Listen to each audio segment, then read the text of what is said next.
Hi guys. तो आज हम बात करेंगे प्लास्टिक इंजीनियरिंग के बारे में। तो भाई वीडियो को स्टार्ट करने से पहले बस आपसे एक छोटी सी रिक्वेस्ट है, अगर वीडियो आपको पसंद आता है प्लीज़ एक लाइक कर देना, चैनल को सब्सक्राइब करके रखना, क्योंकि हम अपने चैनल पर शिक्षक वैकेंसी, गवर्नमेंट वैकेंसी वगैरह की सारी इन्फॉर्मेशन मिलेगी आपको, इंजीनियरिंग से लेकर सब कुछ आल कोर्सेज़ के बारे में। ठीक है, तो आज हम बात करेंगे प्लास्टिक इंजीनियरिंग के बारे में। प्लास्टिक इंजीनियरिंग क्या होता है ये सब तो लोग जानते होंगे। प्लास्टिक इंजीनियरिंग मतलब प्लास्टिक के, ये नहीं आपको प्लास्टिक बनानी है, आपको प्लास्टिक डिजाइन करनी है। प्लास्टिक में अच्छा आपने देखे होंगे कितने कितने अच्छे घरों में प्लास्टिक के सामान होते हैं, वो सब डिजाइन करके बनते हैं। ऐसे नहीं है कि आपने मशीन डाल कर बन गए, आपको डिजाइन करने होते हैं। तो वही डिजाइनिंग, क्योंकि देखो इंजीनियरिंग, जहाँ इंजीनियर आया वहाँ कुछ ना कुछ हटके काम होगा। इंजीनियर और एक मजदूर में और मिस्त्री में बहुत अंतर होता है, तो इस बात का आप हमेशा ध्यान रखना। इंजीनियर, मजदूर और मिस्त्री में बहुत अंतर होता है। तो प्लास्टिक इंजीनियरिंग में होता कुछ नहीं है। प्लास्टिक इंजीनियरिंग आपको एक तरीके से आपके डेली यूज़ के लिए प्लास्टिक इंजीनियरिंग होती है। डेली यूज़ में आप प्लास्टिक जरूर यूज़ करते हो, तो हमेशा प्लास्टिक इंजीनियरिंग में वैकेंसी बनी रहती हैं। प्राइवेट कंपनी में बहुत ज़्यादा मारामारी है प्लास्टिक इंजीनियरिंग की, मतलब आपको वैकेंसी मिलती है। प्लास्टिक इंजीनियरिंग करते बहुत कम है, क्योंकि नॉलेज ही नहीं होती है। छोटे से विलेजों से लेकर वो आते हैं। तो लाइफ में आज के प्लास्टिक की वैल्यू आप सब लोग जानते हो यार। प्लास्टिक हर चीज़ में यूज होती है, पॉलीथीन से लेकर सब चीज़ प्लास्टिक की बन रही है। तो लाइफ में हमारे पार्ट, एक प्लास्टिक हमारी लाइफ का पार्ट बन चुका है।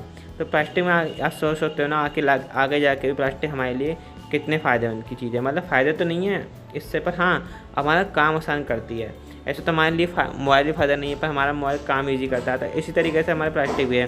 तो आप प्लास्टिक की इंजीनियरिंग कर सकते हो 12वीं के बाद, 10th के बाद। 10th के बाद आप प्लास्टिक इंजीनियरिंग जो है पॉलिटेक्निक करके कर सकते हो, और 12th के बाद आप बीटेक भी कर सकते हो, पॉलिटेक्निक दोनों कर सकते हो। तो वो आपके ऊपर है। 12th के बाद पॉलिटेक्निक, ये सब कोर्स के डिटेल हम आगे पूरे कॉन्सेप्ट से बताएंगे, सब कुछ बताएंगे। तो बस आगे बढ़ चलते रहते हैं। तो ठीक है, तो यार जिसे छात्रों को, मतलब जिनको भी अच्छा, मतलब रुचि हो अपनी, इसकी जो भी हो, आप करना हो तो भाई करना, और तब वीडियो पूरी देखना, वरना आपको कोई फ़ायदा नहीं अपना टाइम वेस्ट करना। क्योंकि टाइम सबके लिए इंपॉर्टेंट होता है, सबका ही कीमती होता है। ठीक है, तो आप 12वीं के बाद कैसे कर सकते हैं प्लास्टिक इंजीनियरिंग। प्लास्टिक इंजीनियरिंग आपको फिजिक्स, केमिस्ट्री, मैथ, विषय बायो वगैरह उससे भी कर सकते हो, अगर आपने ले रखा है तो। मतलब आपके पास फिजिक्स, केमिस्ट्री वगैरह तो होनी चाहिए अगर आपको बीटेक करना है, क्योंकि बीटेक अच्छी खासा कोर्स होता है, जिससे कि आपको अपॉर्चुनिटी का भंडार मिल जाता है प्लास्टिक इंजीनियरिंग करने के बाद। तो बीई भी कर सकते हो। बीई बीटेक की तरह ही होता है, पर आपको कुछ संस्थानों, मतलब एंट्रेंस टेस्ट एग्ज़ाम देना पड़ता है सस्ता कराने के लिए, क्योंकि आपको पता है BE BTech middle class family afford बहुत कम कर पाते हैं। क्योंकि यार बीई बीटेक काफ़ी महंगा कोर्स हो जाता है प्राइवेट कॉलेजों के लिए, और जो गवर्नमेंट कॉलेज में नंबर आता है तो वही कोर्स थोड़ा हल्का सस्ते में पड़ जाता है। तो भाई आपको ये देखना है, तो भाई ये बात अलग है, पर गवर्नमेंट कॉलेज की थोड़ी बहुत वैल्यू और भी रहती है कि प्लेसमेंट अच्छा खासा मिल जाता है गवर्नमेंट कॉलेजों से, जो नामी गवर्नमेंट कॉलेज होते हैं। तो ये कोर्स हैं जो पॉलिटेक्निक या मतलब बीटेक वगैरह सब कुछ कोर्स हैं ये। BTech, MTech, diploma, post graduate diploma in plastic technology, diploma in plastic mould design, post graduate diploma in plastic mould design. सब में डिजाइन, क्यों आप डिजाइन सीखने वाले हो, आप प्लास्टिक बनाना नहीं सीखना, आपको डिजाइन सीखना है। कि डिजाइन हर चीज़ में देखो डिजाइन, क्योंकि देखो आप प्लास्टिक कर लो, किसी भी इंजीनियरिंग कोर्स को कर लो, किसी ब्रांच से कोई इंजीनियरिंग कर लो, आपको केवल डिजाइन सीखना है। डिजाइन सीखना चाहिए आपको। आपके जो हर ब्रांच में एक सब्जेक्ट होता है इंजीनियरिंग ड्राइंग, वही सब कुछ होता है। आप सब लोग सोचते हो उसे हर कोई हल्के में ले लेता है कि इंजीनियरिंग ड्राइंग है, चलो इसे तो कर लेंगे, पर नहीं यार, इंजीनियरिंग ड्राइंग बहुत मेन सब्जेक्ट होता है। अच्छे से तैयारी करनी चाहिए उसकी हमेशा, क्योंकि इंटरव्यू में पूछते हैं इंजीनियरिंग से क्वेश्चन। तो आते हैं इंस्टीट्यूट ऑफ प्लास्टिक इंजीनियरिंग के बारे में। ये ऐसे टॉप कॉलेज हैं, आप स्क्रीनशॉट खींच लो वरना। ये ऐसे टॉप कॉलेज हैं जिनमें आपको 100% प्लेसमेंट मिलता है, अच्छी खासी सैलरी, 20-25 हज़ार रुपये प्लस सैलरी के साथ, वो भी स्टार्टिंग में। आप समझ सकते हो ना, स्टार्टिंग में 20-25 हज़ार सैलरी आज के ज़माने में क्या होती है। अच्छी खासी सैलरी मिलती है प्लास्टिक इंजीनियरिंग में, तो अच्छी खासी इसमें मौके मिलते हैं आपको। पर आपको करने वाला होना चाहिए यार। आज के ज़माने में बेरोज़गार कोई नहीं है, बस जो करने वाला होगा वो बेरोज़गार हो ही नहीं सकता यार। तो क्या हर चीज़ में ये नहीं है ना, आप जहाँ पब्लिक जा रही है वहीं पे आप जाओ, थोड़ा हट के जाओगे तो हमेशा आपका कोई ना कोई फ़ायदा होगा। अब ये नहीं है जहाँ पर सब पब्लिक इलेक्ट्रिकल, मैकेनिकल, सिविल में आ रही है तो आप लोग भी सिविल और इलेक्ट्रिकल, मैकेनिकल में जाओगे, नहीं, आप थोड़ा हट के जाओ। आप प्लास्टिक इंजीनियरिंग में जाओ, ऑटोमोबाइल में जाओ। मैंने और सारे ब्रांच की वीडियो बना चुका हूँ, आप देख लेना।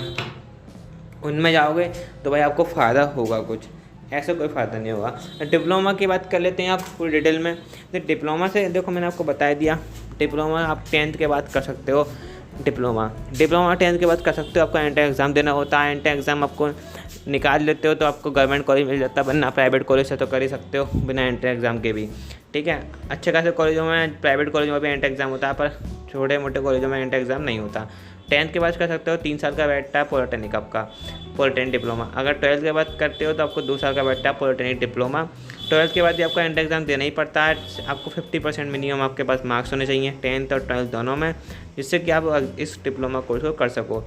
अब डिप्लोमा के बाद मतलब इसमें और कुछ भी है, आपको फिजिक्स केमिस्ट्री मैथ तो होने ही चाहिए 12th में, अगर आपका मतलब डिप्लोमा 12th के बाद करना है। वो डिप्लोमा 12th के बाद 2 साल का बैठता है, वो 10th के बाद 3 साल का। अगर आप 12th के बाद भी हाई स्कूल से फॉर्म भरते हैं, क्योंकि ऐसा होता है ज़्यादातर प्राइवेट कंपनियों में जो होता है, जो मतलब डिमांड करते हैं, वो 3 साल का डिप्लोमा कोर्स का डिमांड करते हैं, वो 2 साल के डिप्लोमा कोर्स की डिमांड नहीं करते हैं।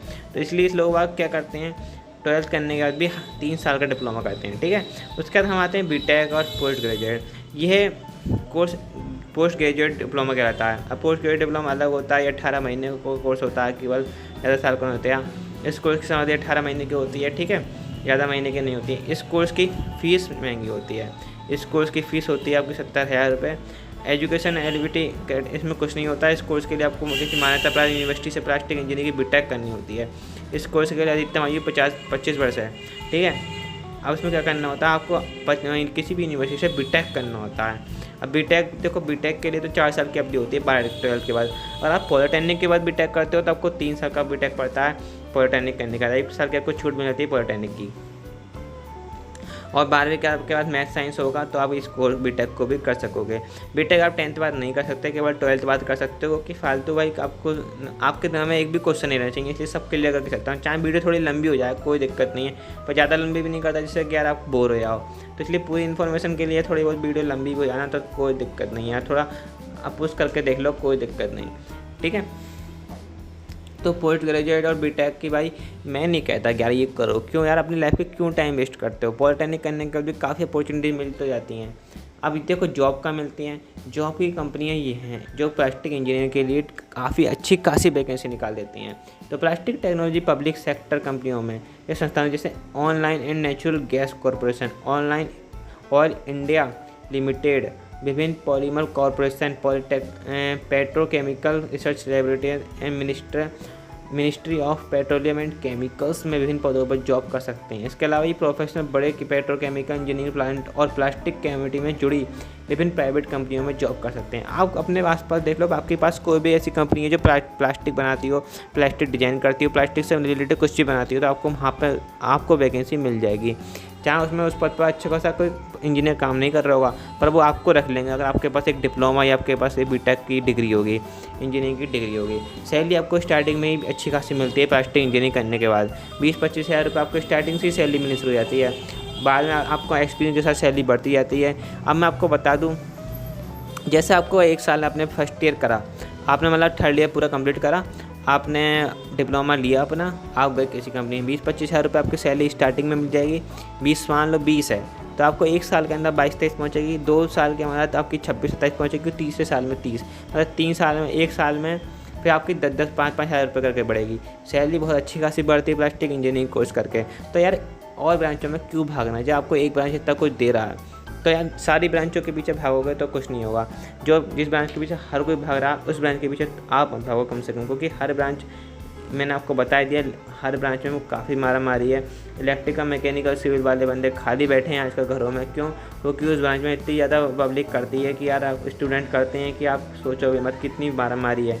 8-8 हज़ार रुपये महीने की तनख्वाह में करनी पड़ रही है वो जॉब आपको, मतलब जो इलेक्ट्रिकल, मैकेनिकल, सिविल वाले बंदे हैं। तो आपके ऊपर है बनना, मैं तो आपको सजेशन कर सकता हूँ। तो वीडियो आपको पसंद आई हो तो एक लाइक कर देना, चैनल सब्सक्राइब करना मत भूलना। कुछ भी क्यों दे कमेंट करके पूछ लेना, आपके लिए हमेशा अवेलेबल है। फिर मिलते हैं एक नई वीडियो नई इन्फॉर्मेशन के साथ।